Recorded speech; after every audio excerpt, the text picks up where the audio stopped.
नहमदुहु व नसल्ली अला रसूलिहिल करीम अम्मा बाद फ़अऊज़ु बिल्लाहि मिनश शैतानिर रजीम बिस्मिल्लाहिर रहमानिर रहीम अस्सलामु अलैकुम व रहमतुल्लाहि व बरकातुहू। उम्मीद करता हूँ कि सब भाई और बहन खैरियत से होंगे और बआफियत होंगे और जहाँ भी होंगे अल्लाह जल्ल शानु सबको खुश रखे और आबाद रखे। एक भाई ने सवाल किया है, उसका जवाब दूंगा और इसके बाद एक वजीफा बताऊंगा और वो वजीफा ये है कि अगर किसी ने कोई चीज जबरदस्ती, जमीन है, सोना है, गाड़ी है, कुछ भी है, जबरदस्ती आपसे ली हुई है या चोरी हुआ है, अल्लाह के फजल और करम से आपको गारंटी के साथ वो चीज मिल जाएगा, अपना हक मिल जाएगा। अगर किसी ने आपके हक के ऊपर डाका डाला है तो वो माजरत भी करेगा और शर्मिंदा भी होगा, वो चीज वापस कर देगा। या सालों से कोई चीज गुम हो गई है, वो नहीं मिल रही, वो भी मिल जाएगा। या आपका कोई रिश्तेदार है, करीबी है, कोई महबूब है, आपका गुम हो गया है, तो वो भी इंशाअल्लाह ताला अल्लाह के फजल और करम से घर वापस आ जाएगा। उससे पहले एक भाई ने मुझसे कांटेक्ट किया, सवाल किया कि रोजे के लिए तरावी पढ़ना जरूरी है या नहीं।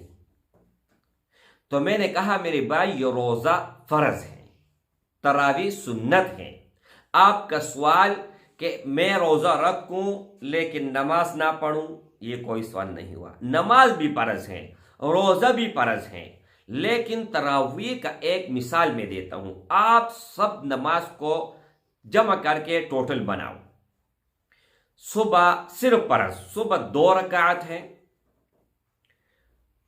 जोहर को 4 रकात हैं, 6 हो गए।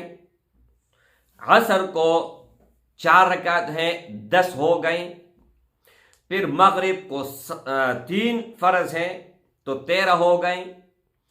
फिर इशा नमाज जो फर्ज 4 है वो तो फर्ज है, जो 3 रकात वितर है वो भी फर्ज के जुमरे में है। 7 और 13 20 रकात हो गए।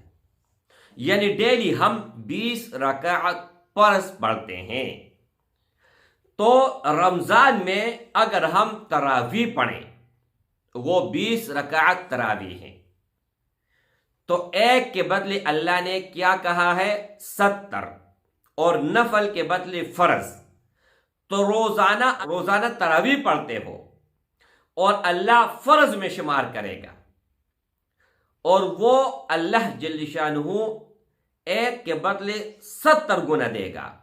तो पूरे साल का हिसाब लगाओ कि अल्लाह जल्ल शानुहु क़यामत के दिन, अगर हदीस मुबारक है किसी के नमाज में कमी हुई फर्ज में, तो नवाफिल से पूरा किया जाएगा। तो वो नवाफिल यही है, और जितना अल्लाह तौफीक दे आप नफल पढ़ सकते हैं। तो उस भाई का ये सवाल हुआ। ये इसका मतलब ये नहीं है कि पूरा साल आप नमाज मत पढ़ो और रमजान में आके फर्ज भी पढ़ लो और तरावी भी पढ़ लो तो आपका पूरा साल पूरा हो जाएगा नमाज का। इस तरह नहीं है। अब आप लोगों को 2 वज़ाइफ दे रहा हूं। जो भी चीज गुम हो गई हो, जो भी चीज नहीं मिल रही और किसी ने नाहक कब्जा किया है आपके माल के ऊपर, आपके जायदाद के ऊपर, तो आप लोगों ने रोजाना 100 मरतबा, जब तक वो चीज न मिल जाए, या रब मूसा या रब कलीमुल्लाह बिस्मिल्लाहिर्रहमानिर्रहीम, आप लोगों ने 100 मरतबा पढ़ना है। और इसके अलावा दूसरा अमल है, अव्वल और आखिर 11 मरतबा दरूद शरीफ आपने साथ पढ़ना है। और दूसरा ये है मेरे भाई कि अगर आप नफल पढ़ते हो इसी नियत से कि मेरा कोई चीज गुम हो गया है, अल्लाह वो मुझे दे दे, तो आपने 2 रकात नफल की नियत बांधनी है और हर रकात में सूरतुल इखलास इतना पढ़ना है, इतना पढ़ना है, इतना पढ़ना है कि आपका दिल मुतमईन खुद ब खुद हो जाए। और ये अमल दोनों में से एक तब तक करना है जब तक आपका माल, आपका जो कब्जा वाली चीज है, आपका जो अपना हक है, वो आपको ना मिल जाए। इंशाअल्लाह ताला आप करके देखे फिर मुझे बताएं। अस्सलामु अलैकुम व रहमतुल्लाहि।